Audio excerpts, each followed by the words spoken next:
Now, if that wasn't Hot new identifiable track right enough, there. hot new track from Tom Morello, new up-and-comer.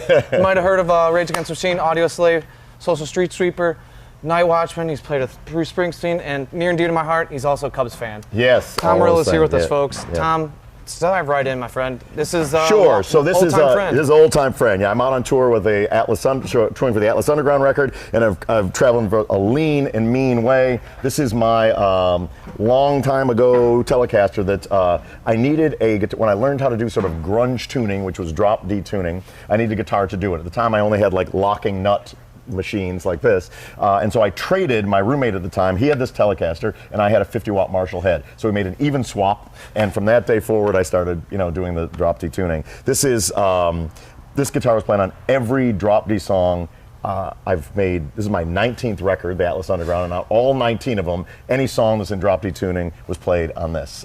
Some of your heaviest riffs, Cochise, yeah. Freedom, Killing a Name. People associate being those the heaviest things. Yeah, single coil. Well, it's guitar. all single coil. Just kind of like Page style. Exactly. That's the thing is like to play, and it's one of the things that I think made both Rage, Audio Slave, and my riffs wherever they occurred heavy in a different way, in that kind of Jimmy Page way where they're springier and they're funkier and they make the 50,000 people jump up and down more than just sort of a more traditional metal, super metal, double humbucker scene. So this guitar, for example, his.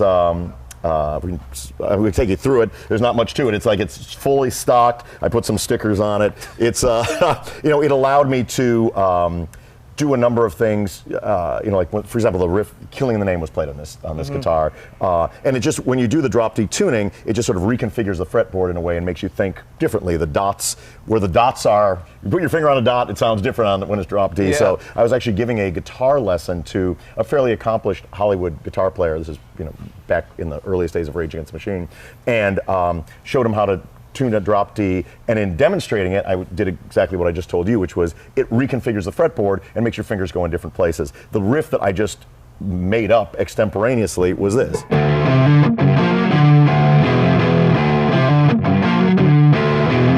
I said, hold on one second. I got my little Radio Shack tape recorder, pressed record on it, tucked it away, continued the lesson, then brought that into Rage rehearsal the next day. History is made. There you have it, man. There you have it. But why did you stop at drop D and not explore furher tunings in that regard, or is you just there are some drop B songs on some of my records, but then I'm sort of a traditionalist in a way, and when people started going to drop Z minus, I thought I'm going to let them have that lane all themselves. Stay in your lane. Yeah. And what strings do you typically use? I have 10s on this to give it a little bit, help it stay in tune. Okay. With the drop D stuff. There's 10s on, always 10s on this one, and it still gives it enough, bendability up there and to be able to kind of be slinky and dexterous while at the same time holding down here.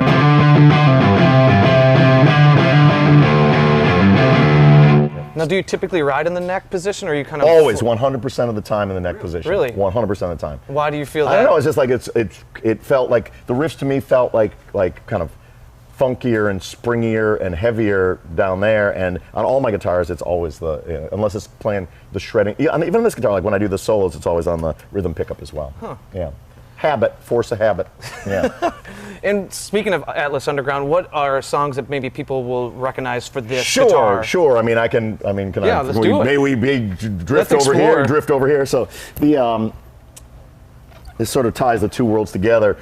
I'm a person that is a great believer in like a good riff is a good riff whenever it happens. Yeah. For example, like the riff for the opening riff of Bomb Track, that little doot doot doot doot doot doot. I wrote that when I was 19 years old, and a college freshman at Harvard put it on that same Radio Shack tape, and I thought one day this is going to rock people. Similarly, on the Atlas Underground record, there's a song called Vigilante Nocturno, which is played with this guitar, is in drop D tuning, and I wrote that riff during the Evil Empire sessions in Atlanta in 1994. And again, it didn't find sort of fertile ground there, so I stuck it in my back pocket and knew that one day it would rock people, and that day has come, because it goes like this.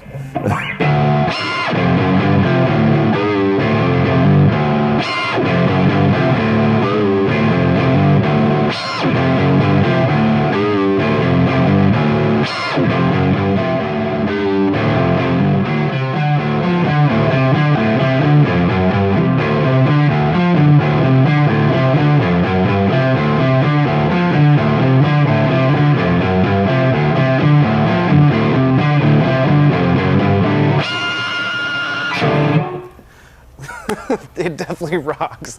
And that leads me to ask a question, because anything you've played, it's always Tom. It's always, no matter what band or kind of, your voice comes out. So how, using the guitars that we've associated with you for years, how have you found and continue to foster your voice? Yeah, I mean, I think part of it was sort of being true to myself, and like I love riff rock, sort of, but the riff rock of less so of kind of the Metallicas and the Sepulturas, and more so of the Jimmy Page and the Tony Iommis and the Deep Purples, the Ritchie Blackmores. Like, those riffs were the ones that really spoke to me. So my playing is, I think it's threefold. One, it's that kind of riffage, that sort of 70s riffage, heavy single note, pentatonic bass riffage. The second part is, I practice for 8 hours a day for a lot of years, so I have kind of the technique under my fingers. But then it was like in the earliest days of Rage Against the Machine, I self-identified as the DJ in the band. So it was deconstructing the instrument and looking in a very, very different way to create sounds that were not traditional guitar sounds, but that were sounds that were my own. Were there any DJs going back to that point with starting the band that you thought about? Yeah, absolutely. I mean, a lot of it was the Public Enemy production, like the Bomb Squad production, which was so sort of disjointed, and it was these crazy collages that they made with samples. But I was like, well, if I could approximate some of those rhythms and those textures and those sounds, it would definitely get me out of the rut of trying to sound like Randy Rhoads or Eddie Van Halen or Keith Richards or Chuck Berry. Yeah. And man, I think with the record, people hopefully have been listening to it. If they're not, this is the cue to do it. It's a Trojan horse of sorts of bringing guitar back. Yeah. Because I know with the Night Watchman, you've gone acoustic and non-string before, but with this, it's back to your home. Yeah, I mean, the idea was to make a record for 2018 that was an unapologetic rock and roll record, unapologetic guitar record, but it had some of the sonic elements, and the record I look at it as like it's a sonic conspiracy, and so it's my guitar playing, but it's married with Bass Nectar and Knife Party and Big Boy and Killer Mike and Wu-Tang Clan and Portugal the Man and some friends new and old and really, like, Trojan horse, I think, is the right way to describe it, to introduce a new generation of people who might otherwise be drawn to only making music on laptops to picking up an electric guitar again and teach them the joys of shredding. We've got a song, one of the songs on the record is sort of on alternative radio, and it's the first time in many, many years that there's been a song on alternative radio that had a blessed guitar solo. we need as much stuff as we can get, my friend. And that speaks to the collaboration you said with Knife Party and then with that track being Battle Sirens and also Rabbit's Revenge. Is like, what was that like collaborating with such EDM-based? Sure. Artists? I mean, well, different ways that have. I'll play a little bit of the Rabbit's Revenge song, which was Bass Nectar, Big Boy, and Killer Mike. So I set Lauren, is Bass Nectar's name, sat down with him in my studio, and we tried a bunch of different riffs, and nothing was really tickling his fancy. So I was just warming up, and I started played this just.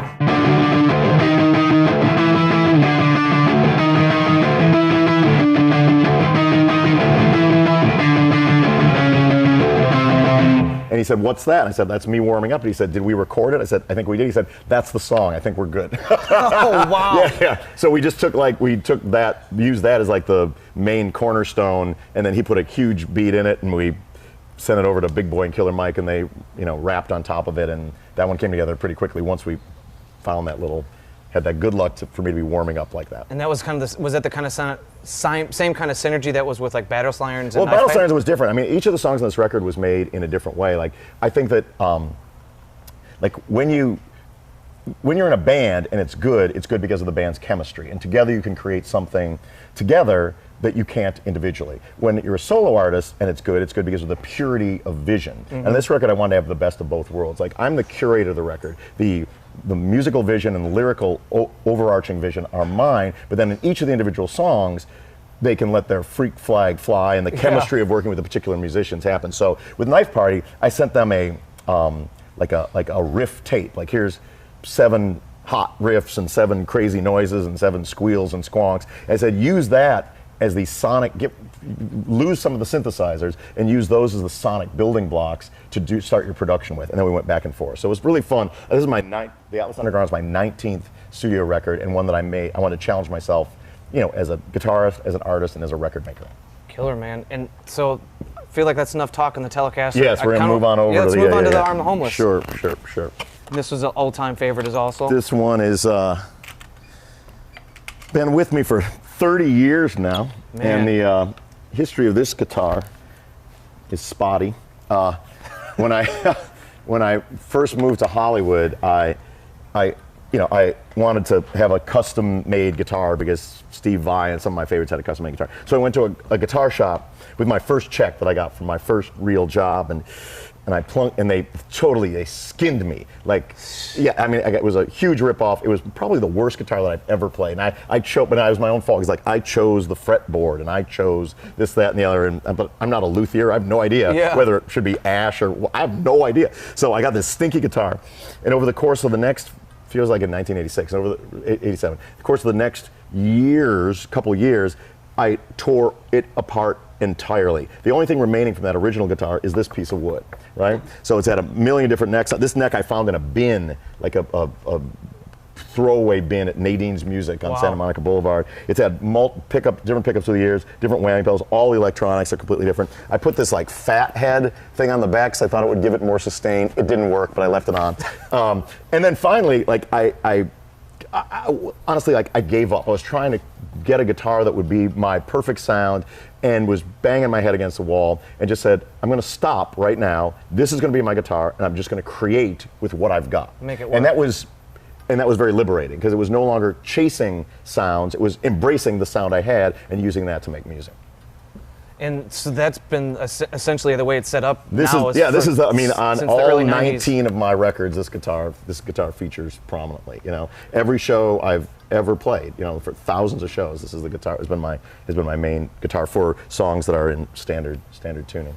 One thing that Perry had mentioned is, do you go through a lot of toggle switches because what you do? Well, should I want to see a little toggle demonstration here? So, I mean, one of the things, you know, when I was the DJ in Rage Against the Machine, one thing you have to learn to do when you're a DJ is to scratch. Yeah. So at the time when I got this guitar, like the coolest guitars were the Eddie Van Halen ones that had one pickup and one volume knob. So I was stuck with a guitar that had a toggle switch and a bunch of knobs, which was super uncool. So I thought, is there some way to make this work for me? Yeah.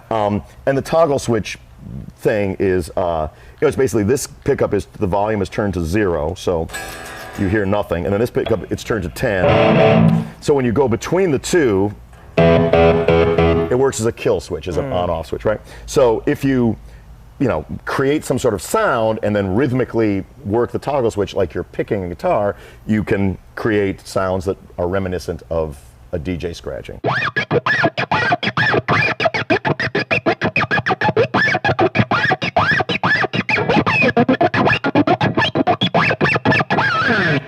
And then by simply adding something like a slide, which is used in a non-traditional manner, in this way, it's just generating any sort of tone with the guitar can then be manipulated with the toggle switch.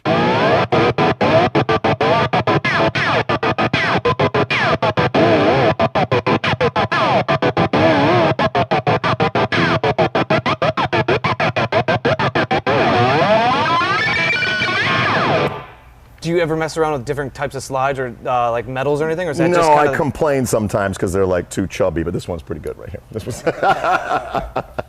What about strings on this one? Strings on this one, it's custom lights. It's 9 to 45, or 9 to 45, and or 9 to 46. And what's the 9 to 46. reason behind that? The reason behind that is just it seemed to work better with the locking nut for me. Okay. And because I'm not tuning down for this, it provides sort of like a springiness in the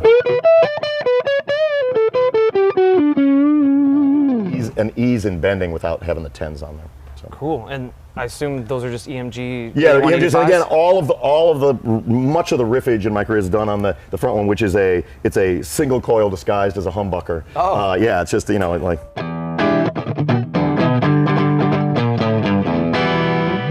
And then pretty much strictly for soloing do I go to the other. Gotcha. Go to the other one. Yeah.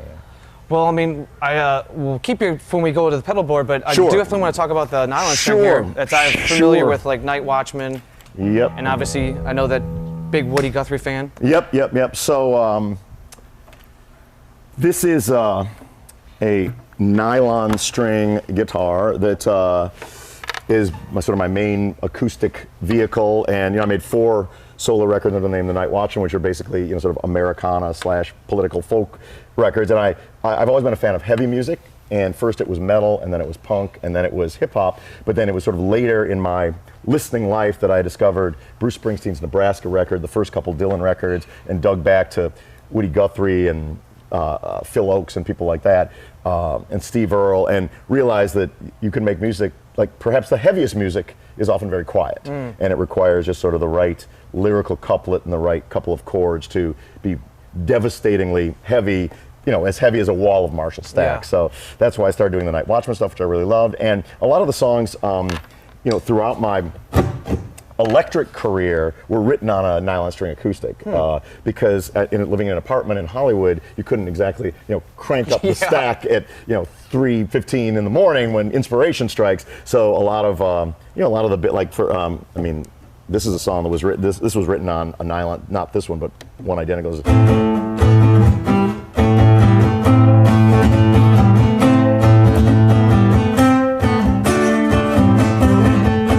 I remember writing that. I remember like coming up with that on the nylon string. Again, put it on the Radio Shack recorder, and in my mind, I could just picture like a field of Argentinians jumping up and down to that, you know, at some point, like in the dark silence of my little apartment, I knew that was maybe going to happen one day. So, what strikes you about the nylon string versus like using I mean, standard it really steel was. string? It was a matter of habit. My girlfriend, who's now my wife, she had a nylon string guitar. That was the one that was in our apartment, and so that was the one that I played, and got so accustomed to the, I don't know, sort of the soft feel of the strings, and so then when I started doing my singer-songwriting, it was the guitar that I wrote my first couple songs on, and just kept on from there. Cool. And then, what songs do you play with that? Yeah, well, I mean, a lot of some of the songs on the Atlas Underground record, for example, Every Step That I Take was written, which Matt Schultz from Cage the Elephant, myself wrote, was written, you know, just sitting around with two acoustic guitars. Like,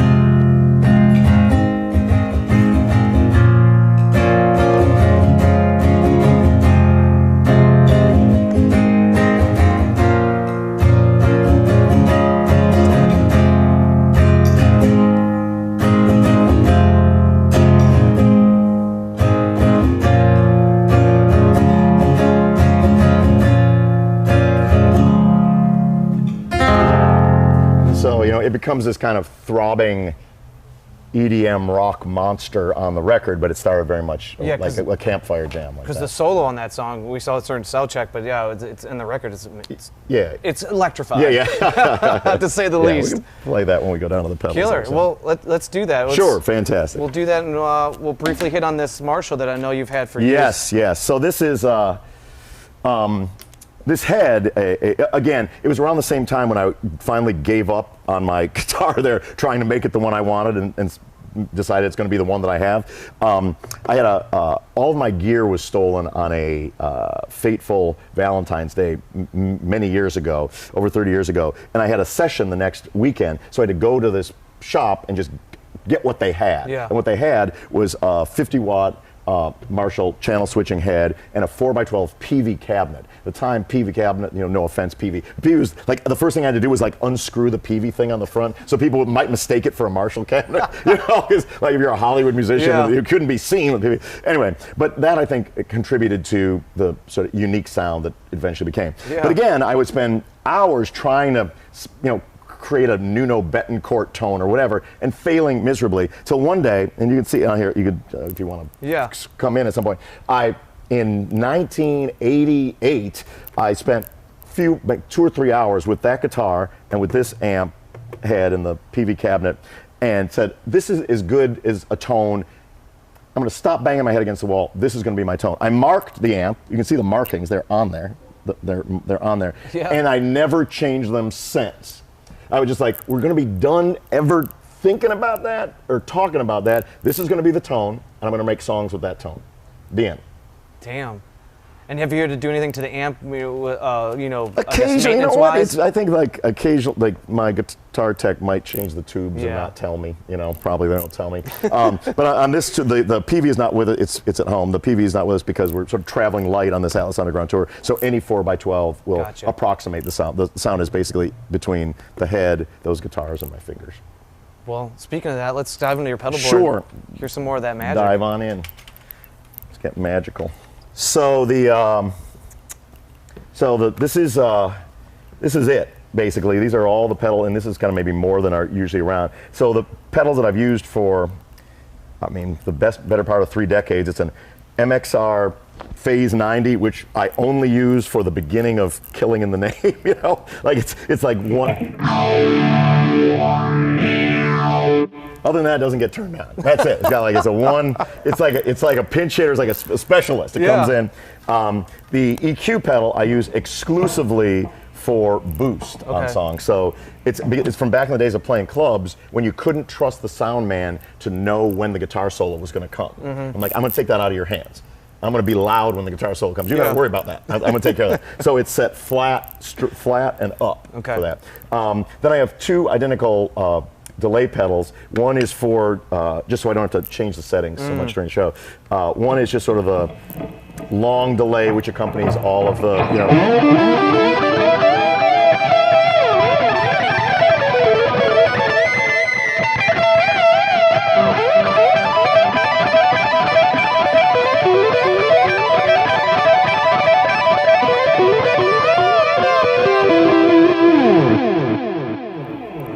For your astral pleasure, right there. And then the other one is like, there's only a total of 3 settings between these two, and this one sort of goes back and forth between this ping pong delay, which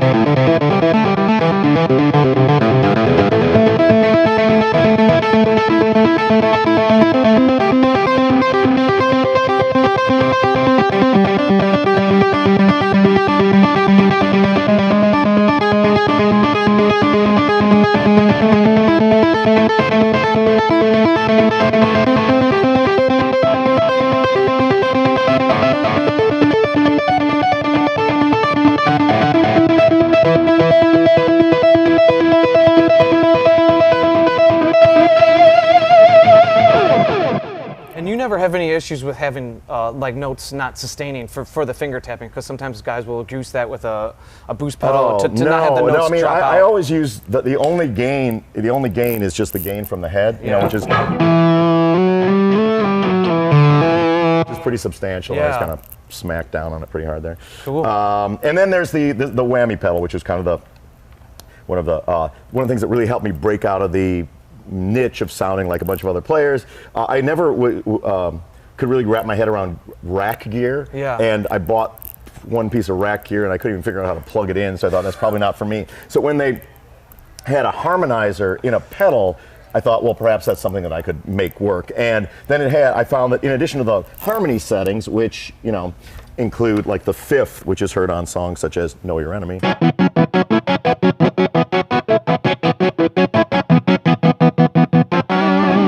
like that. It had sort of a bonus little thing was the octaves, the 2 octaves up, and that I would just like took great liberties to create sheets of white noise that could be manipulated in a lot of different ways. For example, during the song Bullet in the Head, which goes.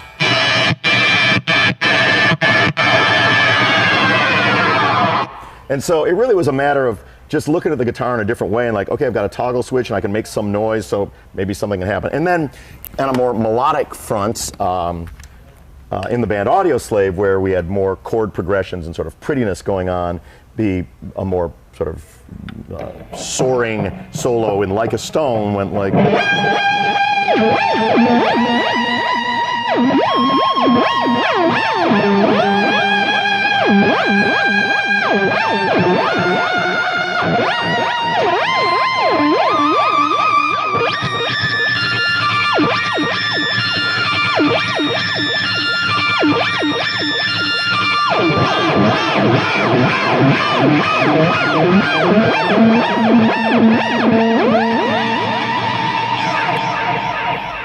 Now I got to go back to the octave, the 2 octave up. Is that something that you would use like on the very beginning, shortly, like You're the Boomerang?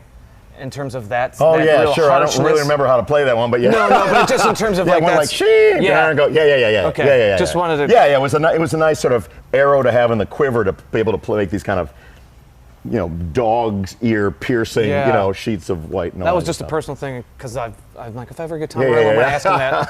yeah. So what else is that? Kind of your three different. Yeah. So then then there's the short delay, which is written down here, so handily, and that I would sort of mess around with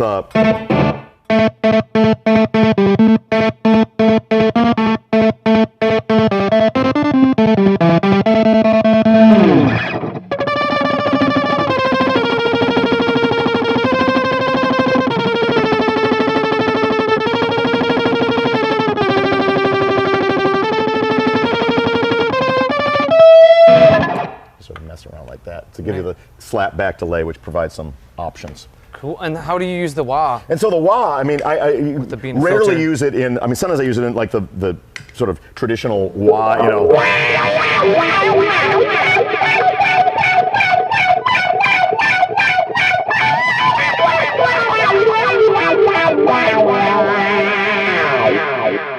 sort of traditional shredding, bluesy, wahing ways. But I also found that it provided, it helped sort of in the scratching area. So when I scratch, I could put click on the wah, depress it all the way, and it makes for even more of kind of like a white, noisy, and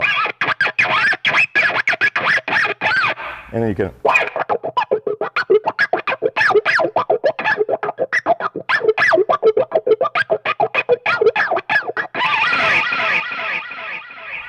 Something like that.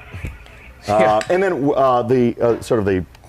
another sort of curious wah thing that happens is I found that this is just some sort of crazy electronic magic that occurs. If you take the original Digitech whammy pedal, you turn it on, you set it to one or two octaves up, you turn it on, don't depress it, just leave it there. Mm-hmm. You turn your wah-wah pedal on, like that. Is it on?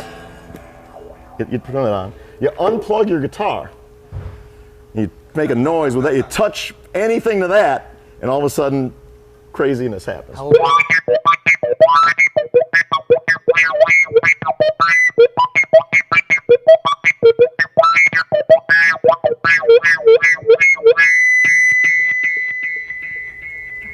don't even need string. You don't even change your strings when you do that. Your strings will last forever. It's pure experimentation. And the last pedal here is sure. You made a remark in the interview you did with PG about a month ago was that this is your version of taking this pedal, putting it in your pedal board, is to take back sound. Yeah. This is the Digitech Space Station, which was like sort of a somewhat crappy pedal that they came up with in the aftermath of my first two records, where they seem to have gone through the sounds of those records and tried to put them in a pedal they could then sell to people without calling me about that. And so you're stealing them back. Is this on? Hey, Brett, is this on? It's on. Yeah. It creates a lot of like extra noise in the line, so we have it like completely separated, and Gotcha. it's only we hit like the Megatron button when it's time to. Yeah. So what it is, I only use a couple of the settings because I find most of them are pretty unusable. But there are some that are pretty cool. Which is, am I on here?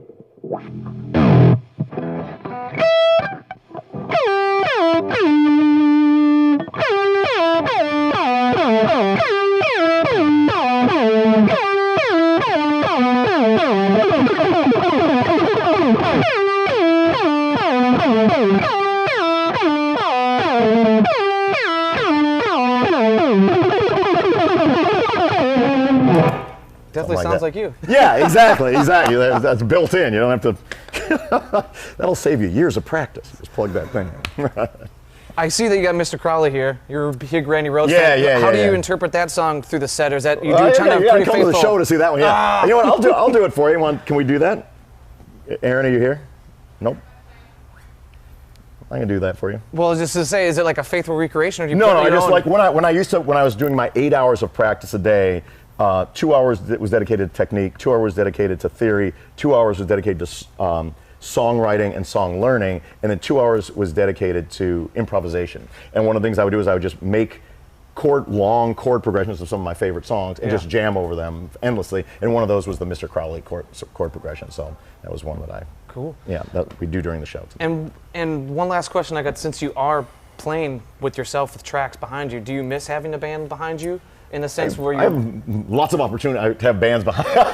yeah. No, I enjoy it, and this is like the sort of the promo tour for Atlas Underground, where it's intimate venues. There's a lot of discussion about sort of my career in the various bands, and then I shred my ass off. In 2019, we're coming back with a proper tour, and there will be band, and it's all going to be happening. Cool. Yeah. Well, Tom, thank you so much for not only bringing a guitar and making it cool in 1991, but still making it cool in 2018 and beyond. Right on. I appreciate it. Thank you very much, Chris everybody. Keys, Premier Guitar. Hey everybody, thanks for watching the latest Rig Rundown. Guess what? Every week we upload a brand new Rig Rundown to premierguitar.com a full week before it's available here on YouTube. So to get your gear fix as soon as humanly possible, go to premierguitar.com/Rig Rundown. And while you're there, be sure to sign up to get an email notification so you're the first to know as soon as each week's new Rig Rundown is available. Cheers, see you soon.